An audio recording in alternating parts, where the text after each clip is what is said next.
Começa agora o podcast de fato. Uma visão popular do Rio Grande do Sul, do Brasil e do mundo.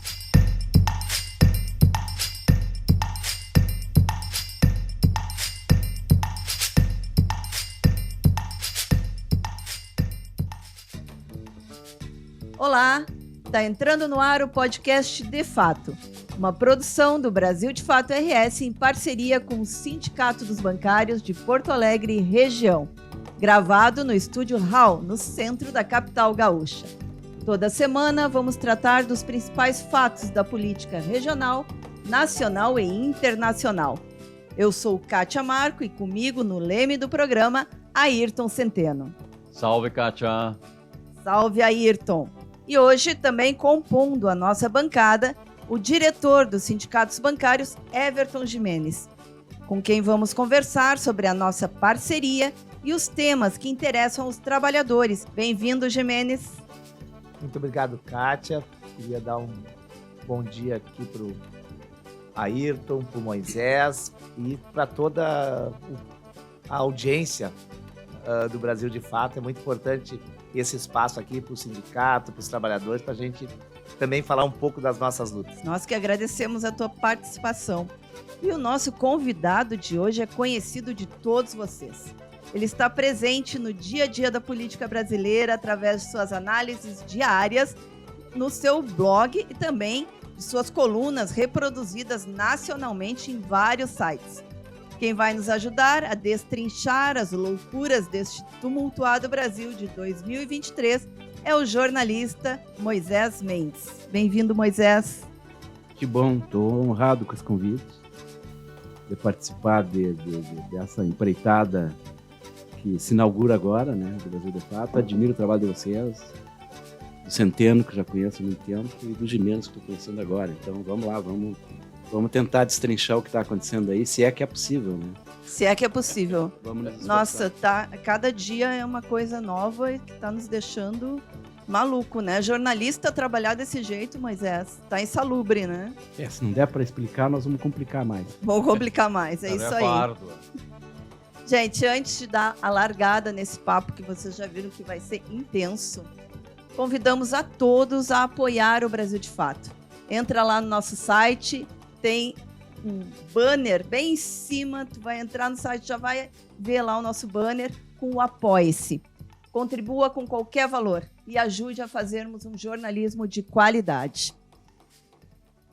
Também não esqueçam de curtir, compartilhar, comentar e enviar esse podcast para milhares de pessoas. Vamos levar essa palavra aí adiante a todos os cantos desse grande Brasil. E vamos à nossa entrevista. Moisés, depois das lambanças com a pandemia, com as vacinas, com os atestados falsos, com os ataques à democracia, com o comércio de bíblias e agora de joias alheias, quando o Bolsonaro vai, afinal, ver o sol nascer quadrado?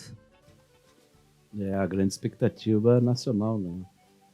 Eu acho que o que as pessoas mais pensam quando acordam hoje de manhã é se não vão pegar uma notícia velha. Se acordar às 9 horas, o cara vai ser preso de manhã cedo, como acontece sempre. Busca e apreensão é logo que amanhece o dia. Então, a grande expectativa do Brasil hoje é saber se em algum momento o Bolsonaro vai ser preso. Eu, particularmente, acredito que vai. E depois, na conversa aqui, eu posso tentar explicar por quê. Moisés, ainda sobre esse assunto, o que me assusta um pouco é o seguinte: o governo Bolsonaro foi uma tragédia. Foi uma tragédia, mas são tantos episódios grotescos que se sucedem ao longo desses 4 anos, que sucederam ao longo desses 4 anos, que essa tragédia ela assume áreas de comédia, especialmente nos últimos acontecimentos, já agora em 2023, envolvendo joias e dinheiros altamente inexplicados e inexplicáveis, né? Então, sabe, é uma tragédia que ela vai seguindo um percurso dramático para virar uma comédia. E se é uma comédia, não é uma coisa para ser levada a sério. E se não é para ser levado a sério, pode-se pensar, deixa o cara lá, vai ser um excesso, o cara já está punido, digamos assim, e é tão ridículo tudo isso, né? Esse é o meu temor. Tu tem, por acaso, algum temor nesse sentido, não? Eu não tenho, já tive. Eu acho que o Bolsonaro já passou da etapa da caricatura, né? Dessa coisa como uma aberração. Não é aberração política, o Bolsonaro é uma aberração humana, né? Que os crimes deles, de todos eles, não só do Bolsonaro, da estrutura que ele montou, a estrutura de poder, eles passam por todas as áreas do direito penal. É o que já disseram várias vezes. Quer dizer, o Bolsonaro gabaritou o Código Penal. Ele tem tantos crimes em tantas áreas que é uma coisa impensável, né? É tentar explicar para alguém de fora do Brasil como é que é possível que um cara tenha escapado, que esse cara tenha escapado do cerco da justiça, que aconteceu precariamente, mas aconteceu, né? Durante esses 4 anos. Então agora eu estou entre os otimistas que acham que vai haver condenação e reparação. Porque tem que ter condenação e tem que ter reparação, né, Kátia? Com certeza. Nós todos esperamos que o Brasil seja reparado dos crimes do bolsonarismo, que aconteceram em conluio com os tutores do Bolsonaro, que são os militares. Né? Nós não podemos acreditar que o Bolsonaro agiu sozinho com milicianos, com grileiro, com garimpeiro. Ele agiu dentro de uma estrutura militar em que ele era tutelado por uma estrutura de generais que deram sustentação ao governo dele. Então, nós temos que acreditar que todos, e não só o Bolsonaro, vão passar pelo sistema de justiça e uma hora vão ter que cair. E eu acredito em prisão. Acho que não tem como escapar da prisão por tudo que significa, de coisa concreta e simbólica. Né? Que a punição vai ter que passar por uma prisão. É o que o país espera. E hoje, com certeza, a grande maioria da população espera. Pois é, essa pesquisa que saiu, né, essa semana com a avaliação do governo Lula, ele sendo muito mais bem avaliado, né, e em nichos, né, que a gente diria que são do Bolsonaro, como o setor de evangélicos, enfim. Isso indica, de alguma forma, que a população está se dando conta? Sim, porque a repercussão nos humores da população, ela acontece a partir do sentimento de que a vida das pessoas melhorou. Isso é aquela frase do é economia estúpido, né? Que é consagrada, que passa a seguinte mensagem: se tu fizer as coisas certas na economia, com renda, com juro baixo, com trabalho, com aumento de PIB, as pessoas avaliam como coisas subalternas, né, as questões morais, por exemplo, que foi o caso do Clinton nos Estados Unidos, quando deu aquele conflito do escândalo sexual aquele. Por que o Clinton tinha uma boa avaliação? Porque o país estava bem. Então, esse sentimento de que as coisas estão melhorando já está passando para a população, em meio ano de governo. Com uma arrancada que foi interessante das pesquisas, que mostrava no início que essa aposta não existia. Isso é muito interessante. E por que é bom que agora tenha crescido? Porque o Lula sai de um patamar baixo de aprovação, logo no início do governo, e chega agora a uma aprovação de 60%, que é uma boa aprovação, porque ele está criando uma base de sustentação popular que talvez ele não tenha criado nos governos anteriores dele e da Dilma, que o PT não tenha criado. Isso é uma avaliação também que já vem sendo feita. O Lula vai criar uma base social que ele não teve nos governos anteriores. E isso vai ser decisivo para a sustentação do governo. O que chama atenção também, ainda voltando à questão do Bolsonaro, esse está havendo, parece que um espelhamento, né? Tu viu o que está acontecendo nos Estados Unidos? Toda semana tem um outro processo aberto contra o Trump, ou ele está envolvido em outra coisa, em outra frente, né? Enquanto o Bolsonaro aqui, ele não está diretamente ainda, mas há esse espelhamento, né? Assim como houve um espelhamento do que aconteceu lá no 6 de janeiro, depois da vitória do Biden, né? Nos Estados Unidos, e o que se reproduziu aqui no 8 de janeiro. Né? É curioso isso. Até dá para pensar o seguinte: quanto mais o Trump se enrosca com a justiça norte-americana, mais o Bolsonaro fica próximo da cadeia. Eu acho que vai reproduzir aqui o que está acontecendo lá. Não chega a existir, eu acho, um sincronismo de fatos, nem na América Latina.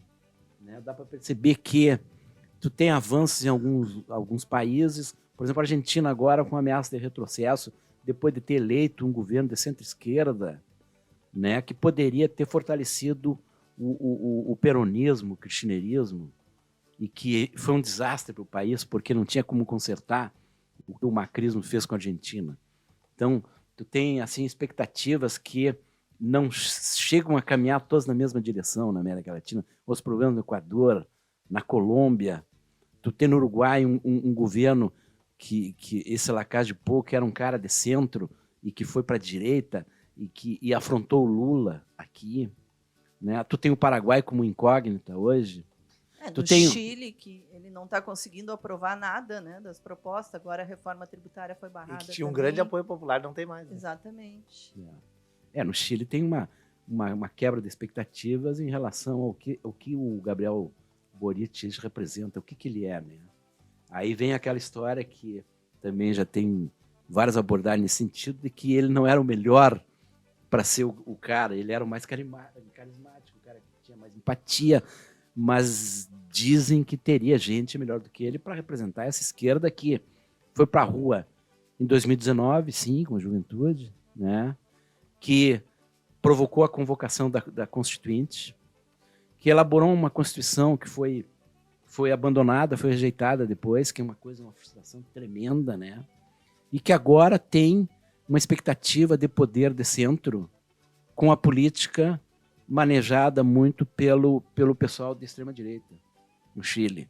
Uma expectativa que se frustra em 4 anos.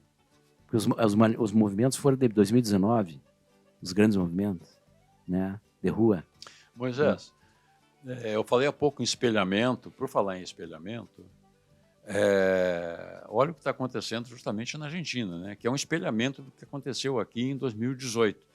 Nós temos partidos tradicionais, a própria direita argentina, ela teve embora o peronismo tenha caído no seu desempenho, a própria direita argentina, anti-governo, antiperonista, né, ela decresceu não tanto como o PSDB aqui, né? E aí surge o quê? Surge um outsider, que é o caso desse Javier Milei, um sujeito midiático, né? Falando em quê? Falando em acabar com o sistema, acabar com a casta. É a mesma conversa do Bolsonaro. É a mesmíssima conversa do Bolsonaro. E chama a atenção que esse conto do vigário que foi aplicado aqui está sendo aplicado lá e as pessoas estão acreditando.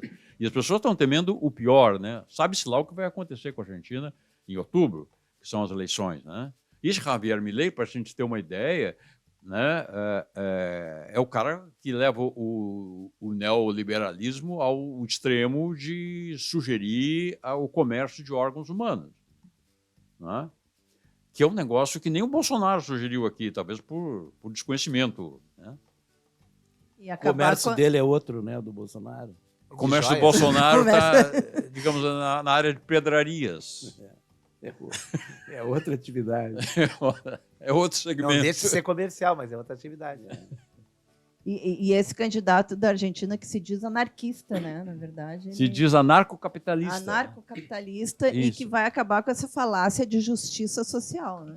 O cara vai acabar com peso. Com o Banco Central. O Banco Central. Eu estava falando aí, eu estava olhando aqui, porque, vamos dizer assim, bueno, Moisés, sabe o nome do cara? Não sei, porque eu anotei aqui.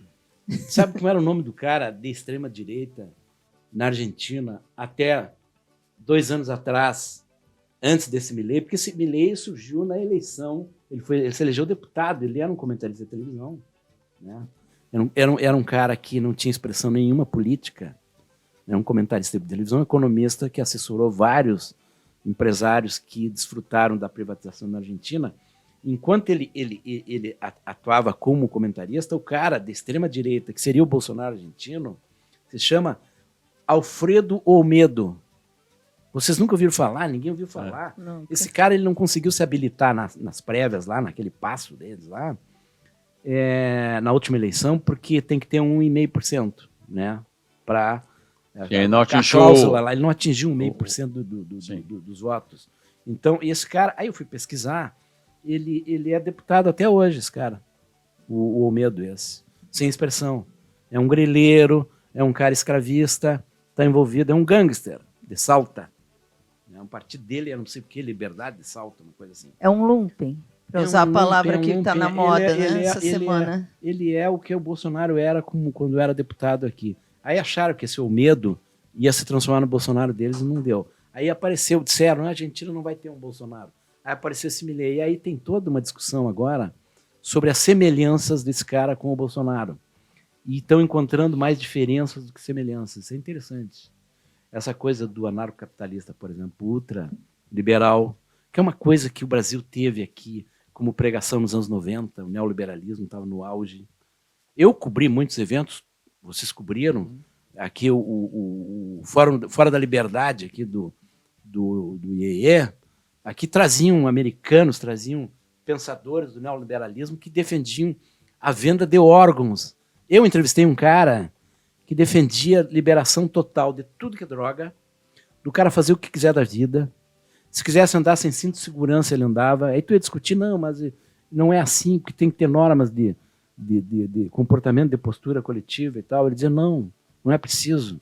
E defendia a venda de órgãos. Eles acham que as pessoas têm o direito de deliberar sobre qualquer coisa da vida delas. E não é assim, né? E esse cara representa isso aí. Esse neoliberalismo exacerbado, ele não tem concretamente na vida real nenhum exemplo. Esse cara seria o primeiro exemplo na Argentina. Então, a América Latina pode ser laboratório de uma coisa que não existe até hoje. Acabar com o Banco Central, acabar com o setor público, acabar com a educação pública, né? Ele quer fechar tudo que é de suporte público. E isso não funciona. Dolarizar a economia de novo. Ainda mais na Argentina, que tem uma classe trabalhadora bastante, ou tinha, Tem e até certo ponto tem uma classe trabalhadora altamente politizada e organizada, né? E poderosa, né? A situação da Argentina, ela pode nos remeter para a seguinte pergunta. É possível que a sociedade organizada, como tu fala aí, aceite esse tipo de coisa? Será que o próprio sistema, no sentido de que esquerda e direita, antiga direita, não vão se organizar para evitar que esse cara ganhe essa eleição? Né? Então, é uma interrogação com fundamento. A possibilidade dele ser boicotado por esquerda e direita na Argentina. Aí dizer, mas como? Isso é possível fazer. É possível fazer. Assim como aqui no Brasil a direita se articulou para eleger o Bolsonaro, que o Bolsonaro era um cara que tinha 18% de aprovação até a facada, né? Um pouco mais depois, mas era isso. A faixa dele, o alcance dele, o teto dele era 18%. Aí quando acontece a facada, ele cresce, o centro da política e a direita vai toda para o Bolsonaro e acontece o que aconteceu, que é um fenômeno que vocês vão olhar os cientistas políticos, a avaliação que faziam na época, não consideravam provável que isso acontecesse. E aconteceu. Quer dizer, o Bolsonaro é um fenômeno de deslocamento da direita e do centro em direção à extrema-direita. Isso vai se repetir na Argentina? Essa, para mim, é a grande questão. E isso continua, vai ser por muito tempo a polarização ainda, né? E parece que essa polarização vai começar a se dar no mundo, ou já está se dando no mundo todo. Sei lá, Moisés, isso para mim é meio assustador, assim, sabe? Para onde caminha a humanidade? Né? Nós temos toda essa situação política, nós temos a questão das mudanças climáticas que estão aí, né? E os cientistas só estão trazendo mais notícias ruins em relação a isso, enfim. Quando tu vai dormir de noite, Moisés, o que tu pensa sobre isso? Eu penso que as coisas vão acontecer. Eu já fui otimista. Durante muito tempo eu ia dormir pessimista, acordava otimista, e de tarde voltava a ser pessimista, sabe? Hoje eu sou otimista em relação à perspectiva que se abre depois da eleição do Lula. Porque ela desmonta um gatilho que ninguém, nem tu, nem o Centeno, nem o Gimenez, sabe o que ia acontecer. O que ia acontecer com o Brasil se o Bolsonaro tivesse sido reeleito? A gente não estaria aqui agora falando o que nós estamos falando, com certeza. Não dá vontade nem de imaginar. Né? Não dá. Não, imaginar é um pesadelo terrível. Então, eu tenho que agir e pensar otimista com ideias otimistas, porque eu tenho que considerar a possibilidade de reversão do que aconteceu 4 anos no Brasil. Não é 4, né? Desde o golpe de 2016, é mais tempo. Então eu tenho que acreditar que nós vamos vencer isso aí. Isso que tu falasse, o desaparecimento do centro, né? É um fenômeno mundial, de fato. Né? Tu não tem mais as figuras de centro. E elas existem, mas elas se deslocaram para a direita, como aconteceu aqui no Rio Grande do Sul com o Eduardo Leite. Eduardo Leite era um cara que tinha uma trajetória que podia dizer que era de centro-direita e que na eleição de 2018 se aproximou do Bolsonaro, declaradamente, explicitamente, depois por interesse, porque não tinha como continuar aliado do Bolsonaro, ele salta fora e causou toda a confusão que ele causou dentro do PSDB e tal, porque ele se deslocou para a extrema-direita.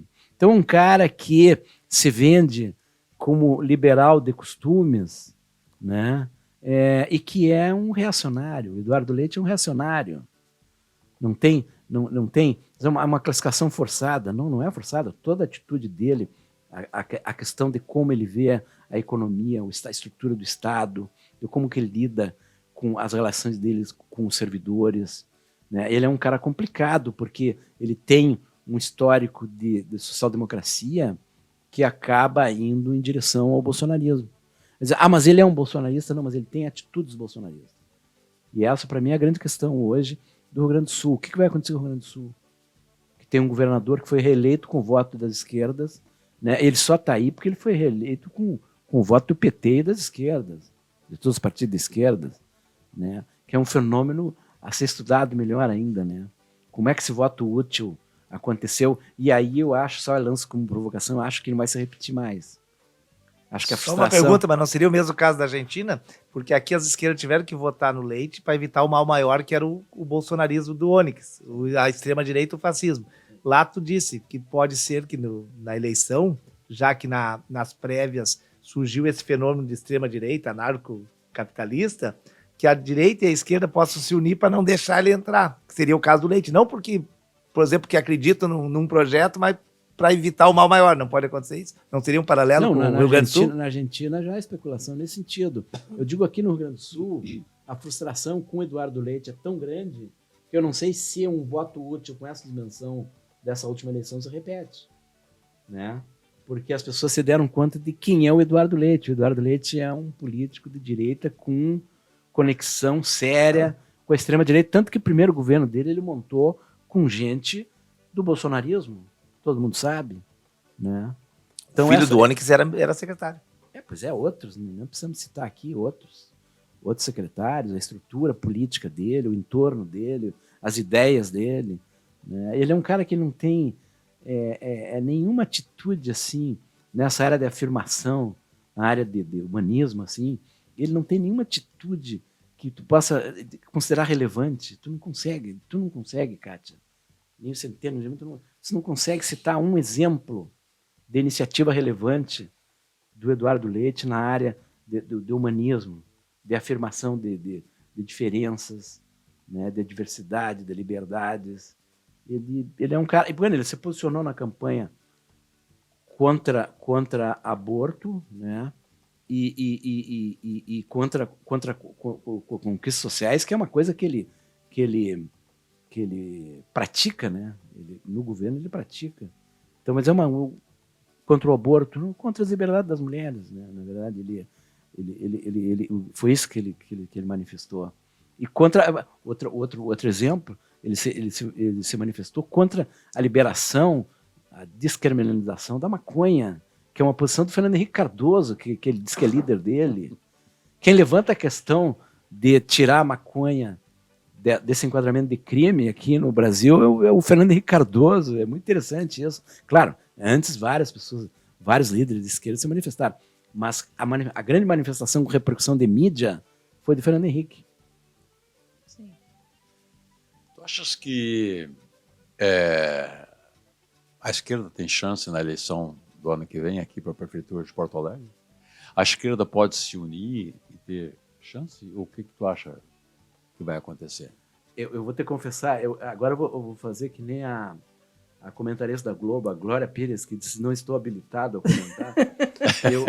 eu me sinto completamente ignorante em relação as expectativas do que pode acontecer na eleição de Porto Alegre, eu acho que assim, estou muito por fora, sabe? Mas nós teremos de novo nessas eleições de 2024 a polarização que aconteceu em 2018, 2020, 2022, ou não?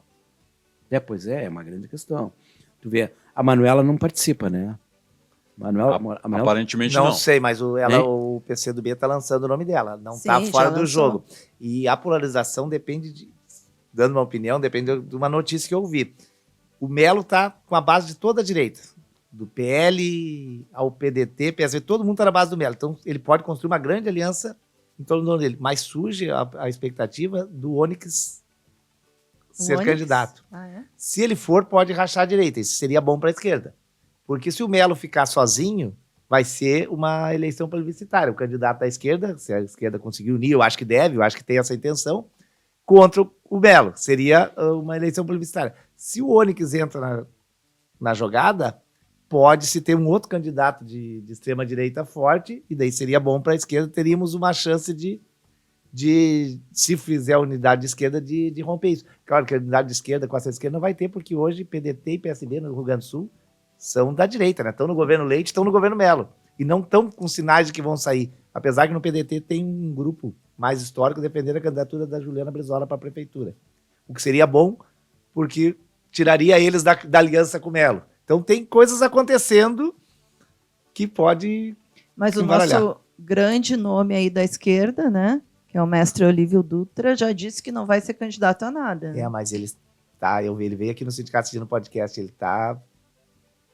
ele tem dificuldades, inclusive hoje, de caminhar. Eu acho que seria um sacrifício para ele ser candidato majoritário numa eleição que tu tem que ir em toda Porto Alegre. Eu acho que ele não aceitaria. Ele disse para mim aqui pessoalmente que não aceitaria, mas Mas o Olívio é um de bicicleta, né? Mas ele disse que não A vitalidade do aceitaria. Olívio é uma coisa Mas impressionante. ele disse que não aceitaria, não sei. Sim. Eu quero corrigir uma coisa que eu te falei aqui. Corrigindo, não esclarecer. Quando eu disse a Manuela não será candidata, é no sentido de interrogação, né? No sentido de... Ela está morando nos Estados Unidos, é isso, né? Mas ela volta, né? Eram alguns Mas Eu só o não ano sei. que vem. Ah, é só o ano que vem? E uma campanha tu não inicia. Uma campanha tu não inicia. Eu sou completamente ingênuo em relação à prática da política, mas uma campanha tu não inicia em cima da eleição, né? Uma campanha é uma coisa que tu tem que ter presença há muito tempo antes. Então, não sei. Então, a Maria do Rosário, eu sei porque eu entrevistei a Maria do Rosário para um podcast do DCM, e a Maria do Rosário se apresentou como candidata. Ela colocou o nome dela à disposição. Se sabe que tem o Preto, né? O Edgar. Edgar Preto. Que depois, à esquerda, tu vai ter... Temos o Pedro Ruas. o- o pessoal. A Sofia Cavedon É. está também se colocando no PT. No PT já tem A Sofia, três pré-candidatos. Pré- a Sofia, pela direita, não vou falar aqui, porque eu não tenho conhecimento, eles não me informam nada, não sei Não, nada não da te vida contam. deles, não me contam, então não sei nada deles. Por que será, Não com tem. licença? E aí eu sou completamente desinformado. Eu tento especular alguma coisa, mas eu erro tudo quando eu falo dele. Mas Então- tu não lê ali a nossa concorrente? Não, eu tento, eu espio muito. Eu sou um cara que, por vício de notícia, eu acompanho tudo que está acontecendo, desde amanhã cedo até dormir, né? Então, eu tento acompanhar, inclusive, a reflexão, a informação que vem da direita e da extrema-direita, porque eu tenho que me informar. Mas eu não tenho nada assim que me coloque como alguém que saiba alguma coisa que os outros não saibam. Muito de menos. Aqui já deu mais informação aqui. do que Não, mas eu li, eu tenho. eu li na grande imprensa que o Onyx pode ser candidato, que o tem essa Onyx discussão. eu acho natural, né? Porque Que ele está é sem cargo. uma eleição, as eleições aqui, a história de ter eleição de 2 em 2 anos, ela cria essa possibilidade, né? Do cara, tu participa, tu tem um mandato, ou não tem, no caso dele está sem mandato, mas tu tem um mandato, tu participa de uma eleição, depois volta para onde tu estava, né? A não ser que aconteça, como aconteceu aqui em 2002, é o caso do Tarso, que sai da prefeitura, que ganha prévia aqui, que é uma coisa, aquela coisa histórica. O próprio Tarso, estou falando aqui, porque o próprio Tarso já reconheceu que foi um erro dele, ele se reconheceu publicamente, né? Mas isso é interessante. Então, o cara que está num mandato de senador, por exemplo, 8 anos, ele pode concorrer a prefeito, pode concorrer a governador, porque depois ele volta para onde ele estava. Não é? Marca posição, ganha visibilidade. Vamos. Ô, Moisés, a gente está terminando, infelizmente, o nosso bate-papo aqui. Mas tem uma questão que eu queria trazer, porque eu acho que é importante a gente reforçar isso. Tu falasse que o governo Lula, né, essa pesquisa aponta que está chegando mais, né, as políticas à população, a população está enxergando e está vendo, né, a sua vida melhorar. Para isso, a gente sabe que a comunicação é fundamental, né? E a gente está com um projeto de lei na Câmara que, assim, para mim é o grande projeto de lei aí que precisa ser aprovado, que é o 2630, né, contra as fake news. Tu está acompanhando esse debate? Eu estou acompanhando, eu vejo assim posições dentro, nesse espaço, vamos dizer, de mídia progressista, alternativa, independente. Eu vejo posições contraditórias, controversas, vejo tudo. Né? Sabe aqui, por exemplo, o 247 tinha uma posição no começo, o DCM tinha outro, vocês tinham outra posição. Acho que tem uma ameaça concreta, real aí, de direcionar toda... Porque a grande discussão... Mas é a questão do financiamento das verbas, mas isso saiu do 2630, né? Sim, isso foi para o 2730, eu acho, que é o da Jandira Fegali, sim, né? Sim. Então não está mais no mesmo projeto. Essas duas questões, para mim, uma, a briga das big techs com a história do jornalismo. Eu já conversei com você sobre isso, eu fui sacaneado com o meu blog. Com audiência, com visibilidade. Todos foram, vocês foram, eu sei somos diariamente, né? Sacaneados por eles, porque tem essa briga com como eles vão remunerar o conteúdo que eles compartilham de graça, né? Então, essa é uma questão. A outra questão da fake news mesmo, ela passa, eu acho, por uma percepção de todos, não é só de quem lida com mídia, com jornalismo, com conteúdo, com informação.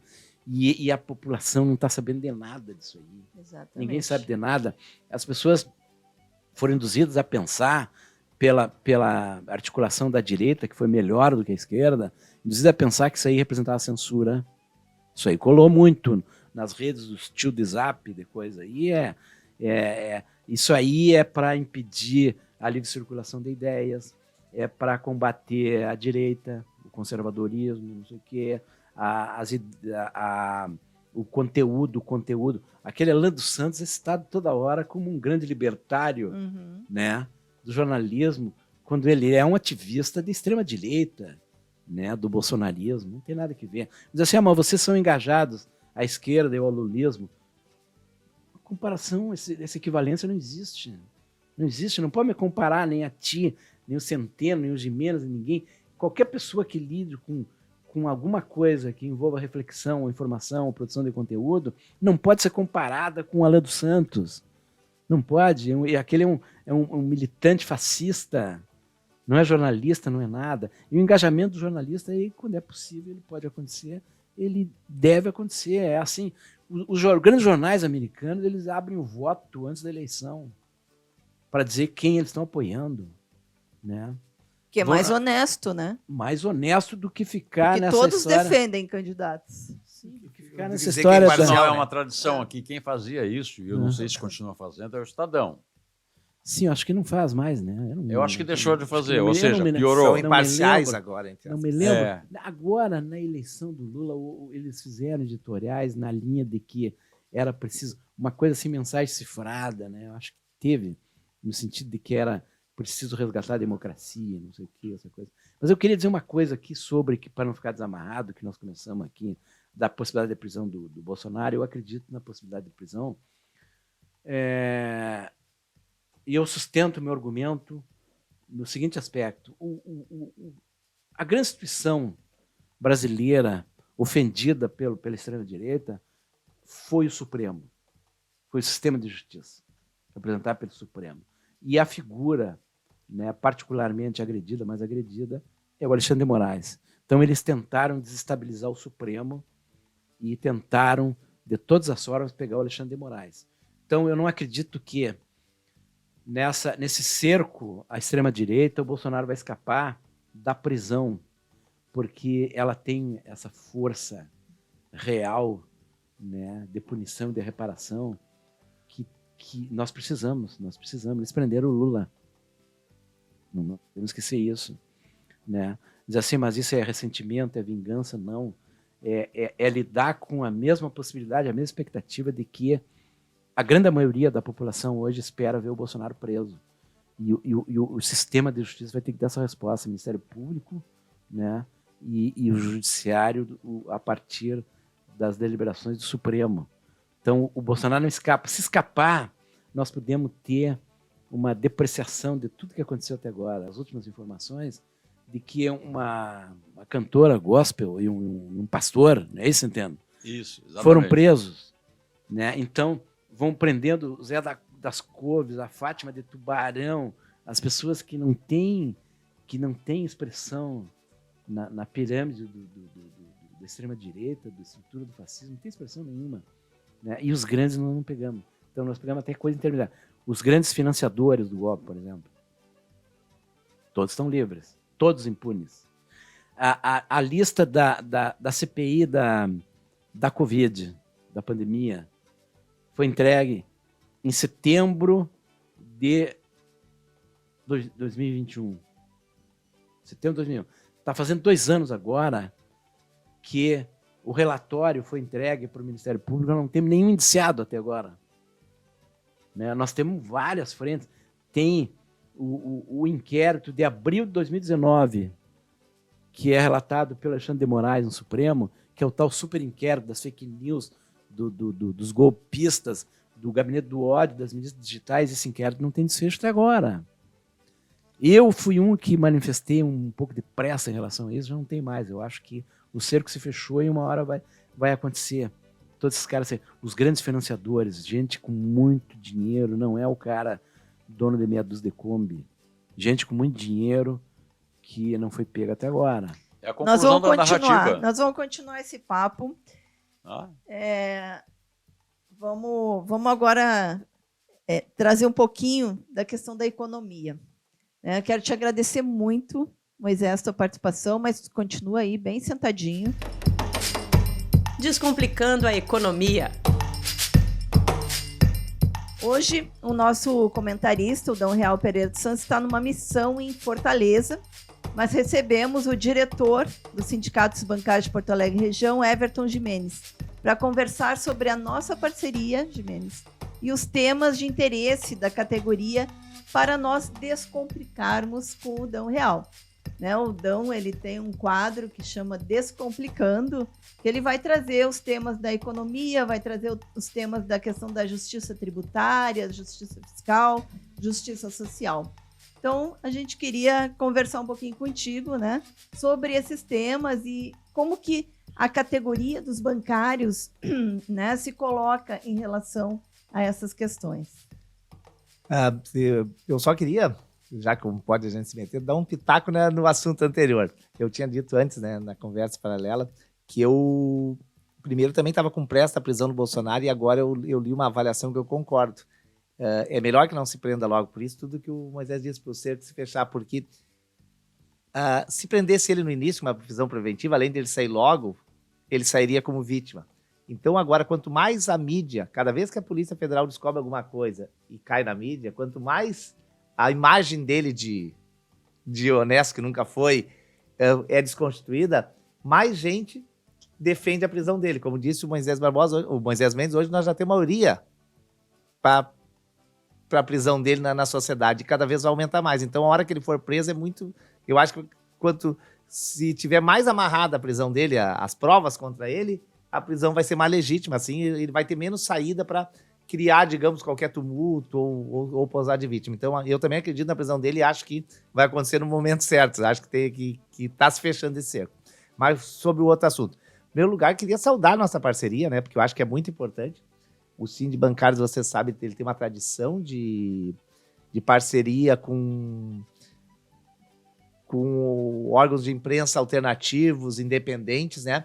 Lógico que a gente sabe a força da grande mídia e não quer dizer que a gente nunca tenha usado a grande mídia para algumas campanhas nossas que às vezes é necessário. Agora há pouco mesmo a gente teve aquela das portas giratórias que ia acabar com a segurança dos bancários, né? Porque imagine, as pessoas não poderiam entrar armada novamente num lugar que tem dinheiro, que lida com dinheiro, né? E já estava um projeto aprovado, nós precisávamos mostrar para a sociedade o risco, que não era só para os bancários, para todo mundo, e fizemos uma campanha de mídia usando tudo que é alternativa que tínhamos. Mas nós sempre defendemos o jornalismo independente, o jornalismo de esquerda, então nós sempre tivemos parcerias com vários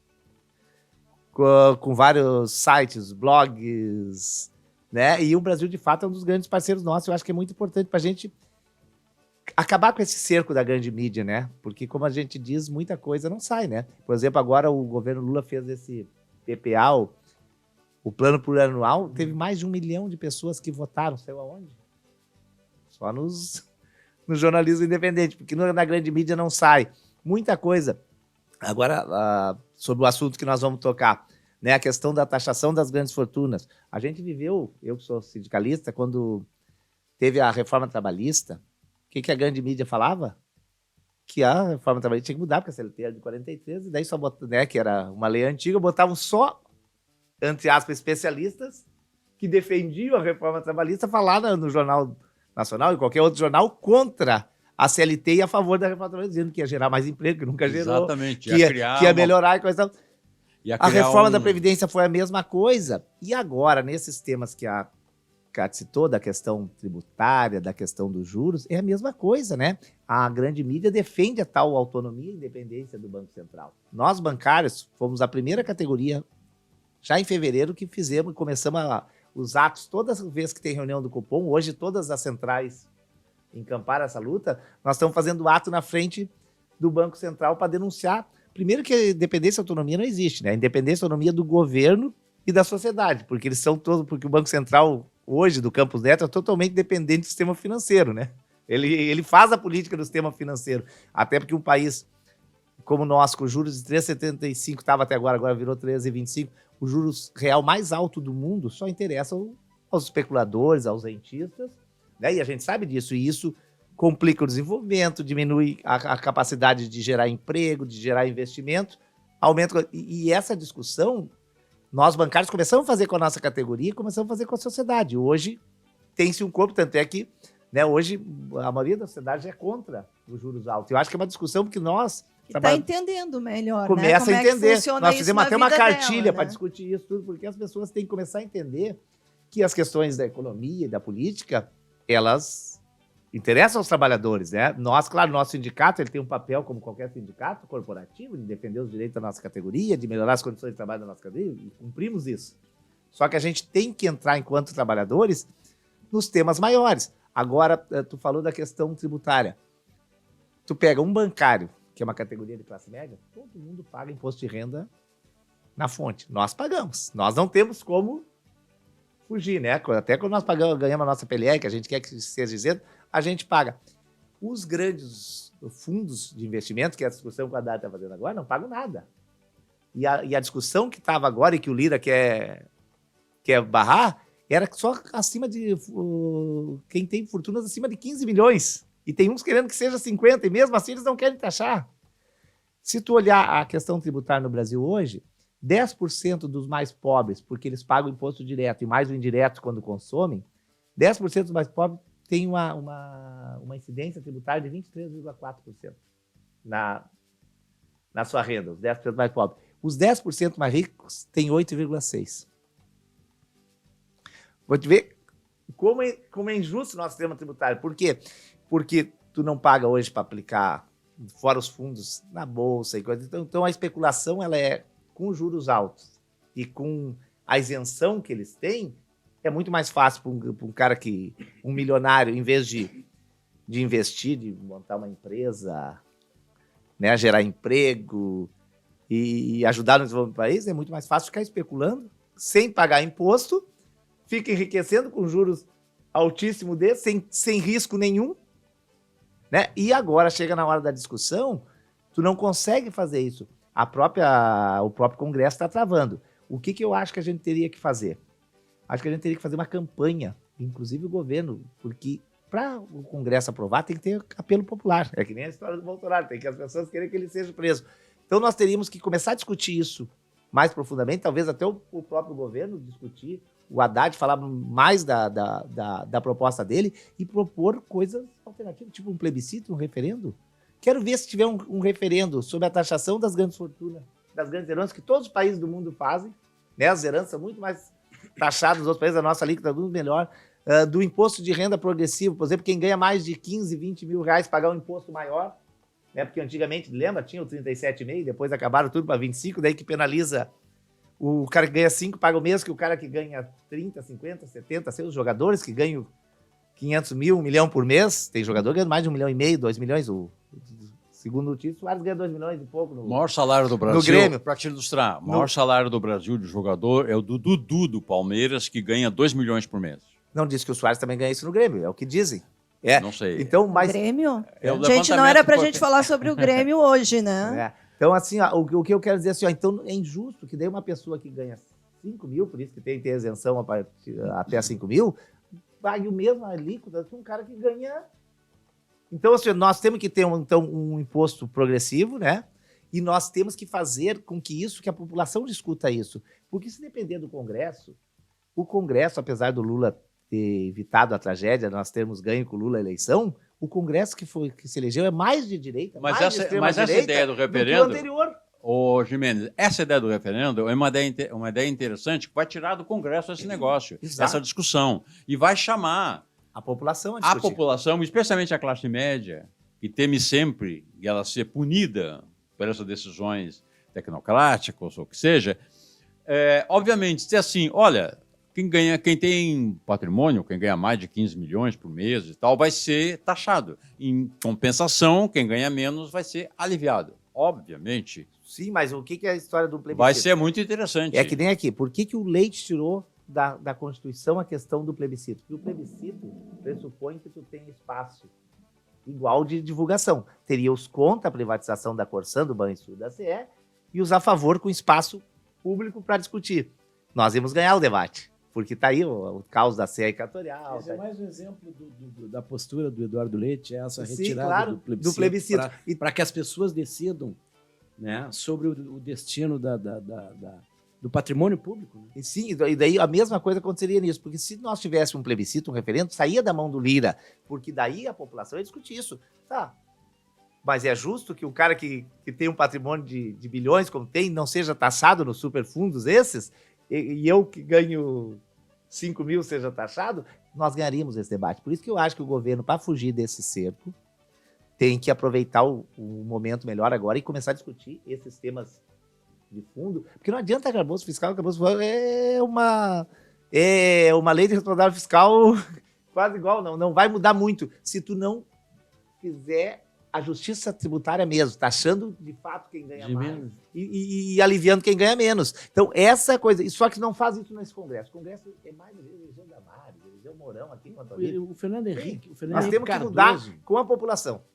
Com o Fernando certeza. Henrique Cardoso foi o cara que colocou em debate, na mídia, inclusive, a questão da tributação da grande fortuna. Sim, mas ela está na Constituição de Mas 88, foi ela foi ele, regulamentada. foi ele que tirou a tributação das rendas, né? É, tá dizendo. Foi no Sim, governo mas dele. o que eu quero dizer é que ele teve, que nem o Sarney na condução da proposta em 85 da reforma agrária, que eu acho que é uma coisa sincera de um coronel que diz assim, se o Estatuto da Terra diz que terra improdutiva deve ser compartilhada, deve ser cedida para quem vai produzir, né? O coronel Sarney foi no Congresso da CONTAG, em Brasília, para dizer que era a favor da reforma agrária. Dizer, mas era uma farsa. Não podia, politicamente, ele não podia fazer um gesto que fosse uma farsa ali. E o Fernando Henrique, eu acho que é sincero quando ele decide que tinha que discutir a questão Mas sabe que da está na Constituição de tributação. 88? Só não Não, está pois é, regulamentada. Sim, é a única que não está É que nem assim, regulamentada. ó, a regulamentação do sistema financeiro. Vamos olhar a Constituição de 88, diz que o sistema financeiro tem que ter papel social. Qual é o papel social de um banco privado a não ser explorar e ter lucro? Nenhum. Mas está lá para ser regulamentado. Então não teve a regulamentação do sistema financeiro e tem que ter. Inclusive papel do banco público. Tudo isso tinha que estar lá na regulamentação. Não foi, porque não tem interesse em regulamentar. A taxação das grandes fortunas está na nossa Constituição. Só que nunca foi regulamentada. Não precisa fazer uma lei nova, é só regulamentar. Só que ninguém quer, porque não tem interesse. Ninguém quer, não. A maioria no Congresso não quer, por isso que eu defendo essa forma alternativa, de pressão popular. Tipo orçamento participativo quando tinha em Porto Alegre, que daí os vereadores não tinham coragem de votar contra, quando toda uma comunidade, uma região votava a favor que o investimento fosse em saúde ou educação, eles não tinham como mudar. Se nós tivermos um plebiscito, um referendo sobre essa questão tributária, eu acho que é muito melhor do que a reforma tributária Vamos começar a campanha do Congresso. referendo. Só para esclarecer aqui que eu falei do Fernando Henrique, para dar uma ideia de que esse centro, que não existe mais, até nisso se envolvia. Sim. Até nisso se envolvia. Na questão de tributação da grande fortuna. Hoje é um debate que retrocedeu, né? Nós retroagimos antes do Fernando Henrique Cardoso. É só a esquerda que fala e o resto é contra. Com certeza essas pautas vão estar nos nossos próximos Descomplicandos. É um tema que o Dão trata com muita maestria. E vou dizer para vocês, já está sendo trabalhada essa questão do plebiscito. Aliás, foi lançada essa proposta no Fórum Social Mundial esse ano, aqui, né, no auditório do Sindibancários, uma oficina do Instituto de Justiça Fiscal, que estava centrais sindicais, estava MST, movimentos sociais. Então, é uma proposta que já vem sendo pensada e o Dão, com certeza, vai nos trazer maiores informações implementar aqui e que os sindicatos todos têm que estar muito envolvidos nisso. Obrigada, Gimenez, tua participação. Fica aí com a gente. Eu que agradeço o espaço, né? Sempre é bom ter um espaço para a gente dar nossa visão. Com certeza. Prensa na imprensa. Olha, como todo mundo falou muito, o Gimenez falou muito, a Kátia falou muito, o Moisés falou muito, eu vou falar menos hoje. Tá? Que é o seguinte, Nós e vou falamos tratar de um muito, assunto Moisés. atemporal. Né? Eu acho que é atemporal, mas é um negócio que me incomoda há muito tempo enquanto jornalista. Que é o seguinte, como a mídia compra, não toda, na verdade, mas como a mídia compra pelo valor de face um produto sem questionar realmente se aquele é o seu devido valor. O que eu quero dizer com isso? Por exemplo, o Partido Progressista. O Partido Progressista, alto assim denominado, Partido Progressista, ele é o herdeiro da Arena, o partido que fazia a coreografia civil do governo militar. Né? Ele é herdeiro do PDS, é herdeiro do PPB, enfim, é um partido de direita e é um partido, em boa parte, o partido do latifúndio, e muitas vezes do latifúndio improdutivo. É um partido agrário. No entanto, é o Partido Progressista. Quando, muitas vezes, um jornal ou uma rádio enfim, vai nominar alguém que pertence a esse partido, diz o seguinte, os progressistas. Para um pouquinho, como é que vão chamar de progressista? Né? Por que não chamam, então, de pepistas? Não é? O PT, por exemplo, quando trata do PT, não diz assim, os trabalhadores. Não, trata os petistas. No caso do Partido Progressista, os seus membros são tratados como os progressistas. Deviam ser tratados como pepistas. Por que não? Por que essa diferença? Nunca vi ninguém discutir isso. Grileiros progressistas. Então. Não, e tem mais. Agora acabou. Mas o Democratas foi tratado como democratas. Né? Que, por sua vez, também é herdeiro da ditadura, via PFL. Virou PFL, né? Era Arena, PFL, Democratas. Hoje juntou-se com o PSL do Bolsonaro e a União Brasil. Mas o tempo todo, assim... União Brasil, olha aí, ó, outra né? Então, União Brasil, os caras são os que mais separam o Brasil. Os caras eram tratados como os democratas. E não, por que não, os demistas? Os demo. Quando o Lula falou... Eu me lembro que numa campanha o Lula falou os demo. Os demos, eu acho que colava mais. O pessoal do Democratas, entre aspas, o pessoal do Democrata ficou alucinado no Nordeste por causa disso, porque demo lá é muito claramente o cara do tridente, né? Mas eram tratados como democratas. Né? Isso é uma coisa muito estranha. Aí tu imagina o seguinte, nessa onda de criação de novos partidos, que o Brasil tem quase 40, eu posso, por exemplo, fundar o Partido Incorruptível, ou então o Partido Honesto. Aí a mídia vai tratar os honestos. Os honestos disseram isso. Pô, se for uns honestos, o que eu vou fazer? Entende? O cara deve estar com razão, porque são os honestos. O Moisés está ali pensando sobre isso. Vocês estão incorruptíveis. O Podemos.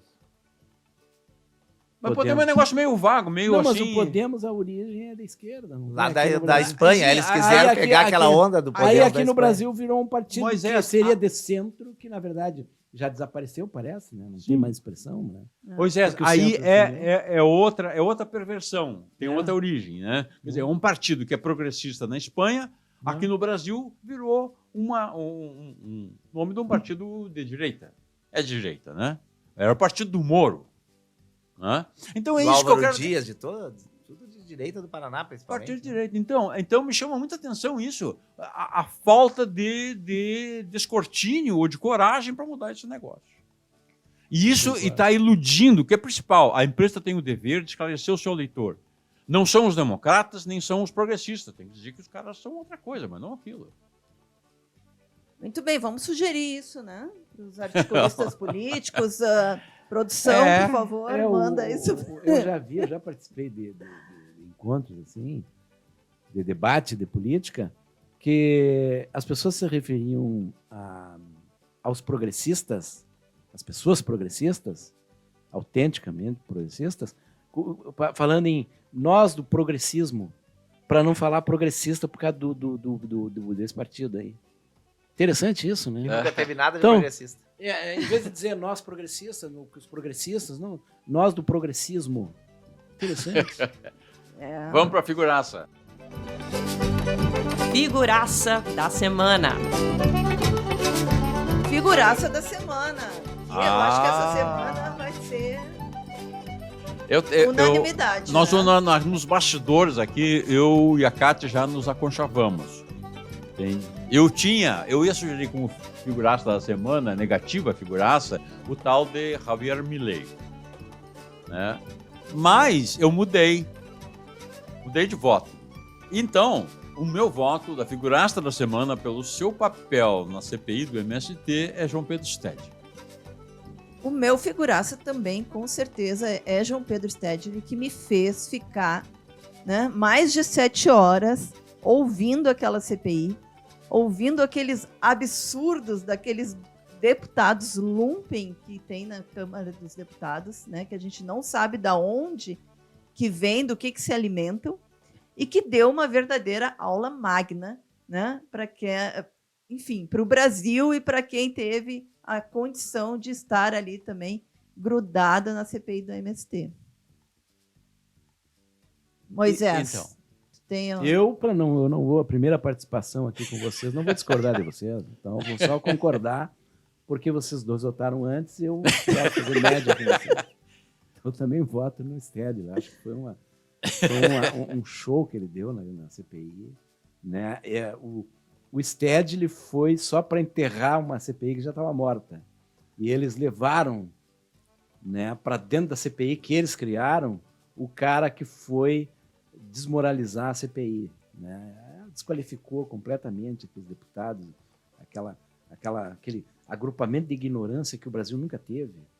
E deu uma aula, como tu dissesse. O Stedley deu um show que... Eu estou propondo que levar todas as outras CPIs para fazer a mesma coisa.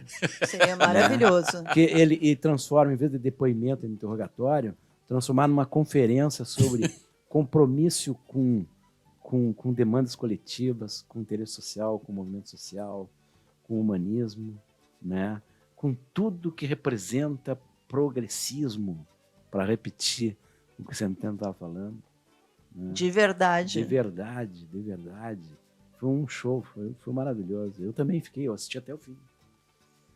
Gimenez. Eu tenho que concordar, até porque é o seguinte, além do Stedley ter jantado aquela direita toda no coisa, ele enterrou essa CPI do MST, que já estava... Né, eles não vão querer mais, né, o cara acabou com ele. Então, não tem como essa semana a gente não considerar o Stedley a figurar essa semana. Eu só quero fazer uma referência aqui, daí mais caricata, da referência negativa, que é o advogado Bolsonaro, o Assef, aquele, né? Por que eu digo isso? Porque eu adoro quando tem fogo no pastinho, né? Porque no caso deles não é no parquinho, no pastinho por causa do gado. Né? Então, o fogo no pastinho, porque eu vi hoje várias notícias de que os aliados do Bolsonaro estão indignados com ele, e estão apelidando ele de o acéfalo. Porque o cara acabou com toda como que é a lógica da defesa do Bolsonaro. Porque no primeiro dia, ele disse que não existia nada disso, que ele nunca viu um Rolex, nunca viu joia nenhuma. E no outro dia, ele dá uma declaração dizendo que foi lá, comprou com dinheiro vivo, não disse se declarou, se pagou imposto da importação disso, e disse que devolveu para o Estado um relógio que, em tese, não tinha sido vendido, porque o Bolsonaro não assume que tinha vendido, que tinha se apropriado, porque só disse que tinha devolvido. Então, ele acabou com todas as teses de defesa e está sendo chamado pelos próprios aliados do Bolsonaro de um acéfalo. Então, ele é o personagem, né, caricato e negativo, e o personagem da semana mesmo positivo concordo com vocês, é o João Pedro Stedley. Pronto, nossa figuraça da semana, João Pedro Stedley. Gente, muito obrigada pela participação de vocês. Everton Gimenez, diretor dos sindicatos bancários, nosso colega, querido amigo, jornalista Moisés Mendes. E curtam nosso podcast de fato, compartilhem, comentem, né? Contem para todo mundo o que está acontecendo, né? O nosso podcast, e nos assistam todos os sábados às 11 da manhã nas nossas redes do Brasil de Fato RS, Brasil de Fato Nacional, do Sindicato dos Bancários e da Rede Soberania. Prazer enorme estar com vocês, meu colega Ayrton Centeno, e voltamos na próxima semana. Você ouviu o podcast de Fato, uma produção do Brasil de Fato, Rio Grande do Sul.